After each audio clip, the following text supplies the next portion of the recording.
Hey everybody, today we're ranking something new in Blood Souls and it ain't bosses. This video marks the start of our 5-part series ranking the areas of the games. First we're kicking things off with Bloodborne. Over 2,500 of you voted on your worst and best areas and now it's time to deliver. Note that the survey asked respondents to rate each area on a scale of 1 to 10 and then they were asked which was the best and worst area in the game in their opinion. This was used to create an aggregate ranking. Also note that the boss arenas are looped in with each of the respective areas. With that said, let's jump in with number 20.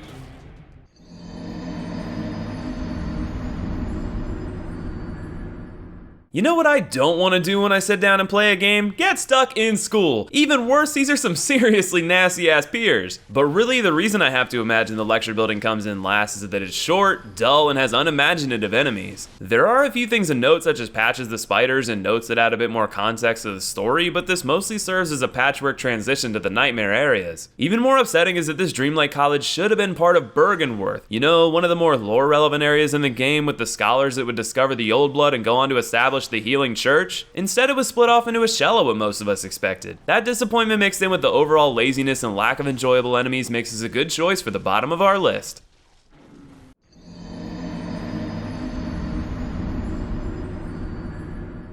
I gotta be honest, I'm kinda surprised this area finds itself so low on the list. Don't get me wrong, it does absolutely nothing inventive to stand out and it's full of weird old crones doing whatever the hell this is, but I really didn't think it was offensively bad. Let's think about why it could be so shit. First of all, the area is pretty linear. You mainly follow a set path all the way up to the boss with little variability. Second, the enemy variety is very limited. You get witches that are basically reskin Yarnamites, dogs, fucking dogs, more crows, and executioners, which are the only redeeming factor in my mind. The actual aesthetics of the area are very drab and don't do anything special, and of course, the level is capped off with one of the worst bosses in the game. So while the lecture building is boring and offensive for not living up to the BRYGENWERTH College hype, this area is boring and boring.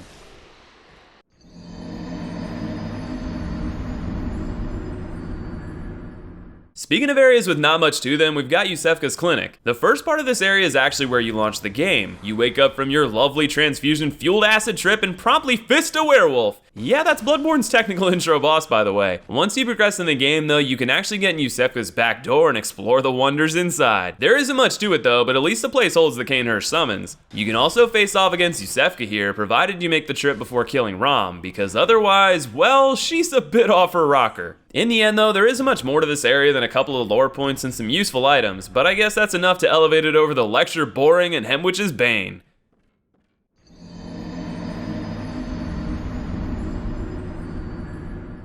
If I was choosing the worst level in the game, it would undoubtedly be Nightmare Fuck Tier. I hate this place with a venomous passion. And that's an intentional choice of words because this is Bloodborne's version of the famed Poison Asshole area. If you happen to fall for lovely Patch's trap in this game, you'll be knocked into a poison lake with no immediate exit. Oh, and this is also one of the only areas in Bloodborne where you can be invaded without engaging in jolly cooperation, so good luck making it to the Bell Bitch without at least one red joining in on the fun. Then there's trolls throwing boulders, wandering nightmares fighting back, and the game's ultimate peak of terror, the Winter Lantern. I'll go heavily in depth in a later series, hint hint, but suffice it to say these are some of the most difficult enemies to deal with in the entire series. Last but not least, there's only one major shortcut in this level, and it's next to the boss. So yeah, at least you get an easy path to Amygdala, but you gotta make it there first. All I gotta say is good luck getting good.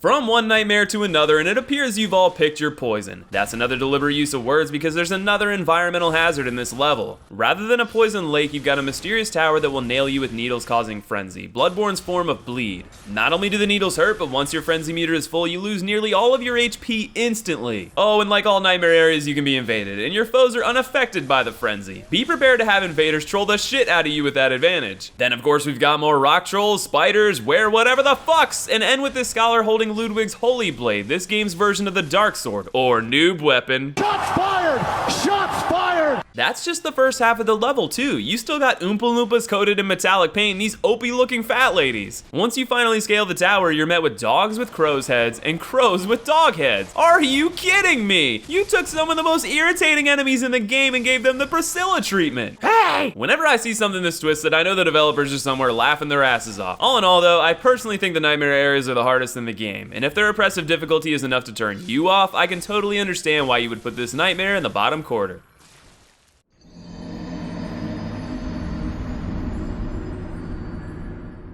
Let's just come out and say it. Pretty much everything not optional after the Blood Moon's descent is there to frustrate the player to no end. If the nightmare areas weren't enough for you, this area has Yarnamites and witch bitches that are buffed and spawn forever until you kill the Bell Maiden. There's also Amygdala to greet you with his laser, and let me tell you, I died to that thing so many damn times before I figured out the pattern. If you do, have fun getting all the way back there because the second lamp is behind that death trap. Once you make it to that lamp, you reach the Gang Squad. There'll be a time and a place to talk about the hardest NPCs in the series. Hint, hint. But let it be known that most Hunter NPCs are unfair, infinite bullet spamming, tanky ass bastards, and in the chapel you've got to deal with 3 of them. If you can muster enough strength to defeat them, enjoy facing multiple skeleton buckets that are eagerly awaiting the opportunity to smother you. Finally, like most of the crap areas lower on our list, we cap off the experience with a crappy boss. Just wonderful. Making it through this level is truly a trial in patience and endurance. If you've conquered the feat, you got my respect.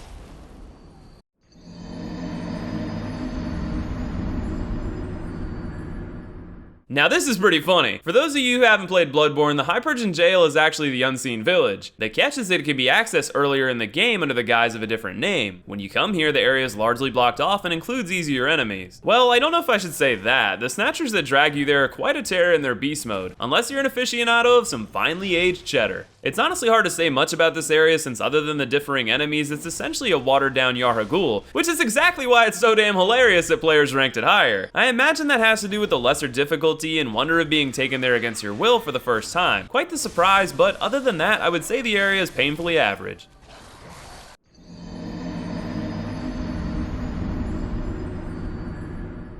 You know you're kicking things off right when there's a grandpa in a wheelchair and a Gatling gun greeting you at the front entrance. This level can be divided into 2 parts, the ascent toward Upper Cathedral Ward and the descent toward Lower Cathedral Ward in the abandoned workshop. The ascent is nothing special at all with your stand of Yarnamites and rock trolls, but the descent is quite fun. That is if you like throwing yourself to your death to reach a secret area. It's worth it though as you find the old abandoned Hunter workshop that was clearly the inspiration for the Hunter's dream. My question? How the hell did they get down here? Was this drop some sort of twisted rite of passage into the Hunter's ranks? Because I guarantee you most of those that took the plunge went splat. It always comes down to the Hunter's helper to clean up after these sorts of messes. The rest of the descent is really just for items, though there is a unique enemy at the bottom that is only otherwise featured in the Chalice dungeon, so that's kinda cool. But with the only thing pushing this area above average being the lore relevant locations within, you may as well consider this the area version of lore fodder.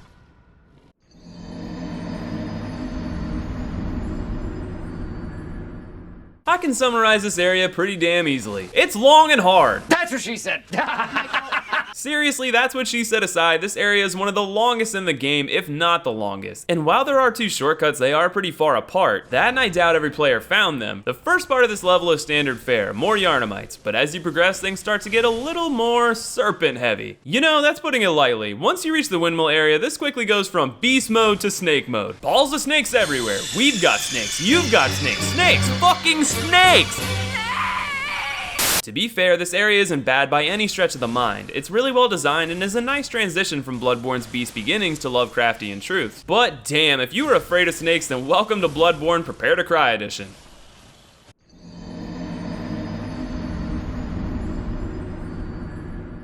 Black and white, blasphemous demons, blood-crazed fiends. Too true, Fishman. Sit down and let me lore you for a second. Bloodborne centers around the idea of ascending to becoming a greater being. And by greater being, I mean massive tentacle creatures. Why they wanted to become this, I'll let you be the judge. The scholars of Byrgenwerth were divided on how to achieve this evolution. Willem, the leader of the college, believed that insight was the way to ascend, while Lawrence believed the blood of the Great Ones was the true path. This of course led to the Healing Church's foundation and ultimately the Beast Scourge in Yharnam. So with all this history, entering Byrgenwerth was a very defining moment in the game. And while it isn't a poor area, the size and lack of enemy variety are incredibly disappointing. Seriously, there's only a handful of enemies including mosquito men and whatever the hell you call that thing. After reaching the boss door in about 2 minutes, prepare to be halted by Willem's side bitch. I'm not joking, get ready to get bent. Once you make it through the boss door, Willem is waiting for you there by the end of the lake. His crotchety old ass can't do much more than point at the moon, so be sure to end him for the moon rune. While I didn't mention boss areas this whole time, Rhoms deserves a mention. This lake setting you fight at is absolutely gorgeous, and I have to think it had some something to do with the ranking. Because while this area surely isn't as bad as the likes of the Nightmare Frontier and HEMWICK Charnel Lane, it's undoubtedly disappointing in its lack of grandeur.